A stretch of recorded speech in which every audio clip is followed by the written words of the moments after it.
What a ride. Hey, what's up guys? I'm Jason with Upshifting Adventures. And this is the 2024 Kawasaki ZX-10R, the Ninja.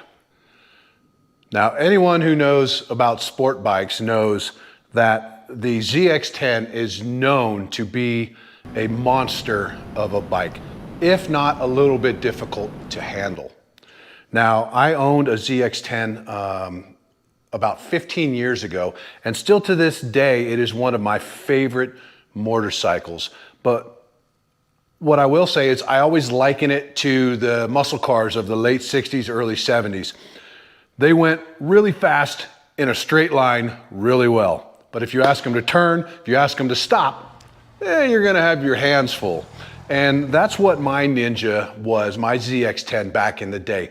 That thing loved to go fast. It did not turn quite as well as the other sport bikes in the lineup, and it certainly didn't stop as well either. So has time and technology changed the ZX-10, or is it still that same old bull in a china shop that it used to be? Well, let's find out. But before we get into the ZX-10R, let me do a little bit of business first and say a great big thanks to my friends at Faymeyer's Motorcycle World in Greenwood Village, Colorado, for letting me take this bike for the last couple of days and do a really good test and review on it. I've been shopping at Faymeyer's for almost 20 years now. And if you're in the market for a motorcycle, give them a call. They have one of the largest showrooms in all of Colorado. Good odds that they're gonna have the bike you're looking for, and their staff is excellent, their service is fantastic, and I know you're gonna love your experience there.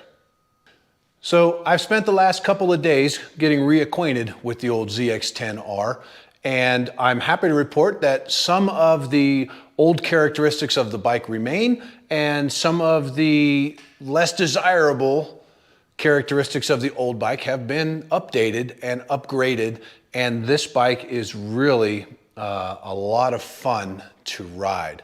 Okay, let's go over some of the specs of the bike. As always, the ZX-10R is a 998cc inline 4 that's producing over 200 horsepower. The suspension is a Showa suspension with both front and rear suspension being fully adjustable.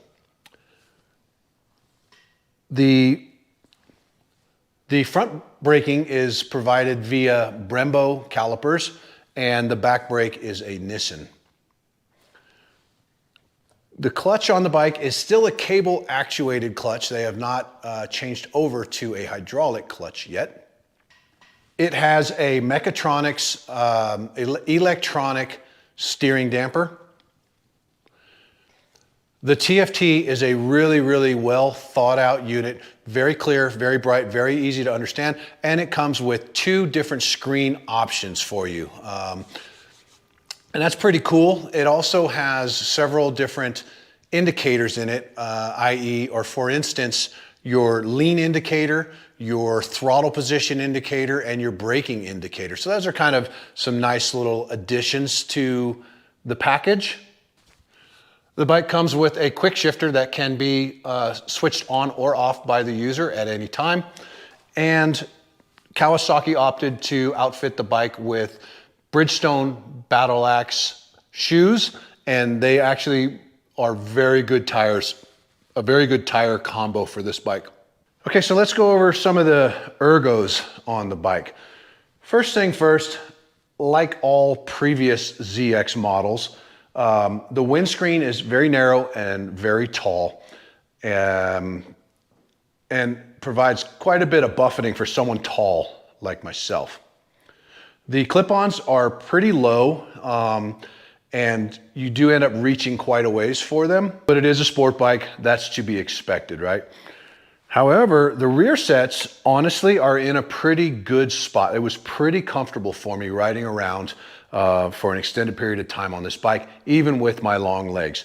I did have a lot of pressure on my wrists due to the placement of the clip-ons, but at least I had the rear sets in a comfortable position. I wasn't getting, my knees and my ankles weren't getting beat up as well.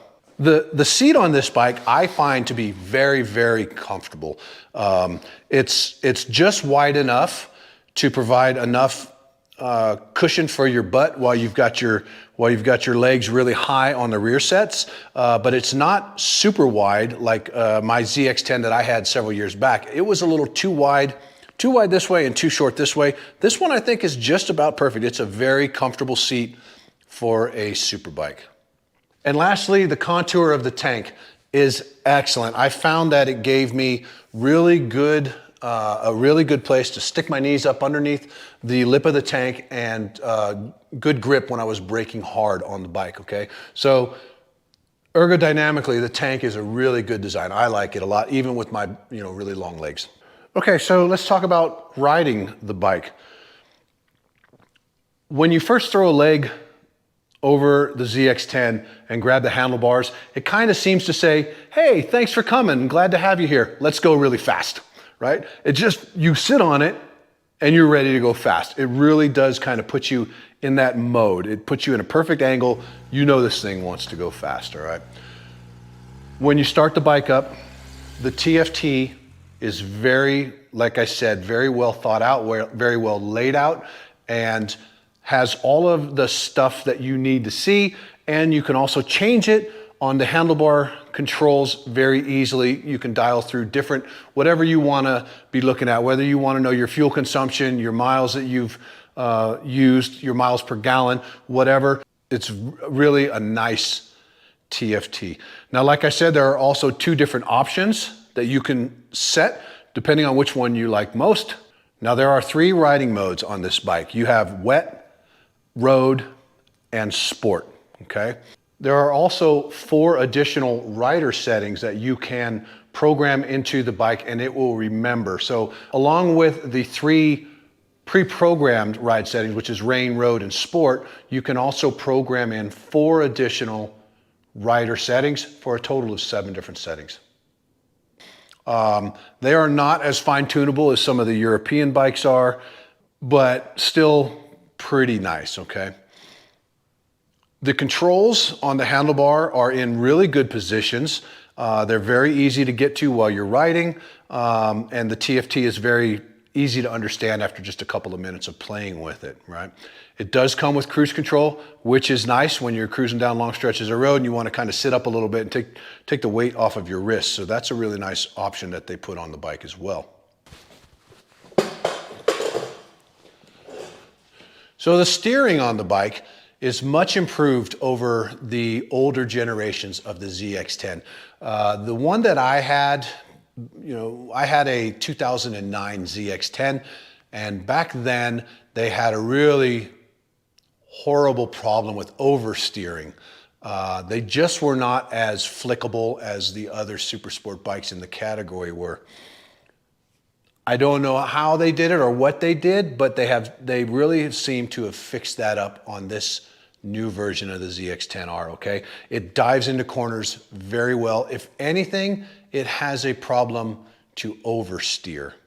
When I was riding it around some of the corners yesterday, it would kind of dive in a little farther than I had wanted it to, or while I was already in a corner, it would kind of track towards the inside of the corner a little bit.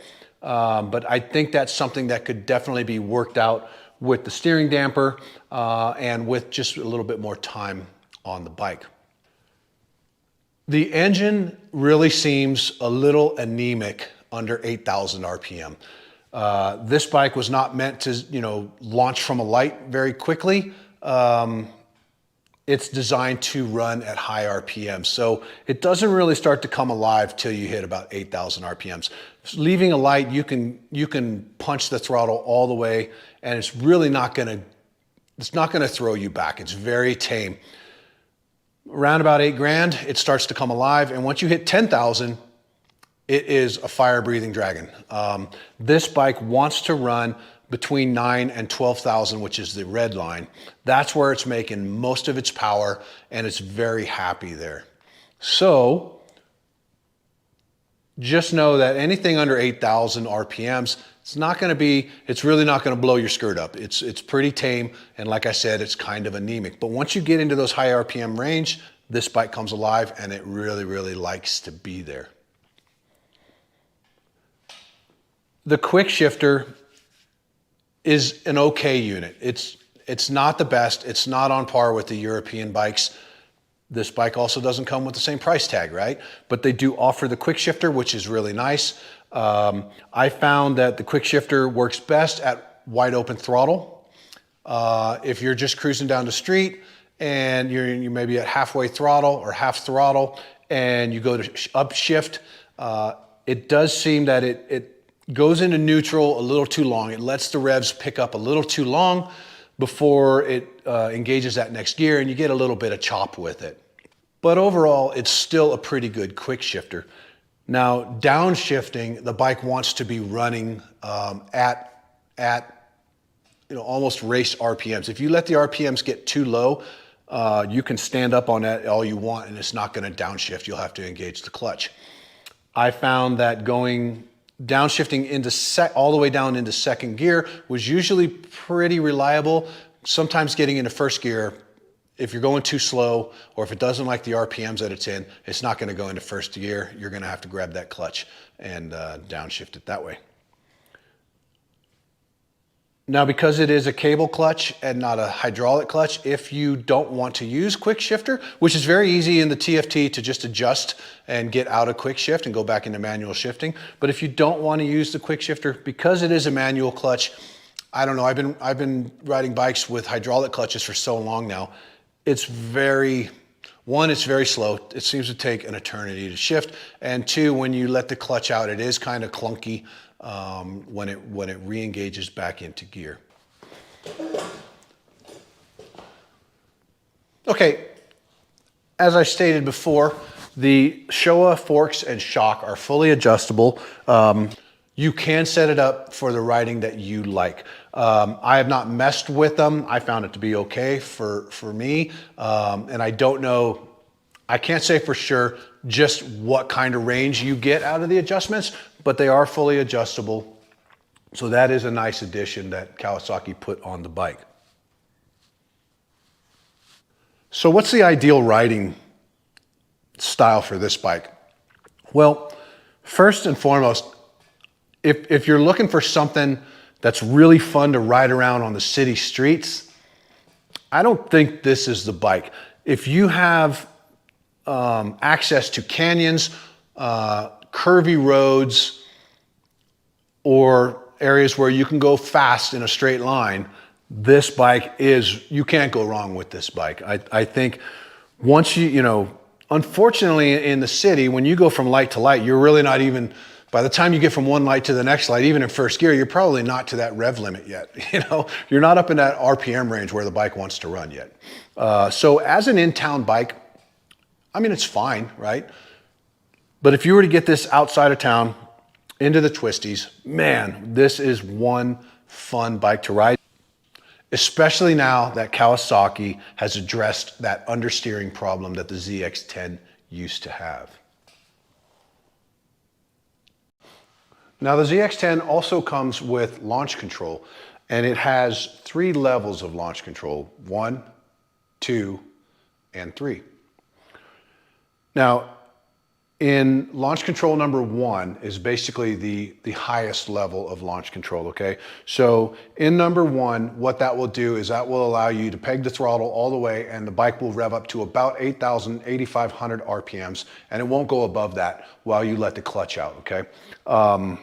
There's a couple of other settings and things you have to do in order to be in launch control, and there's ways to get into launch control, but I'm not going to really discuss that in this video. This is just really a first ride review.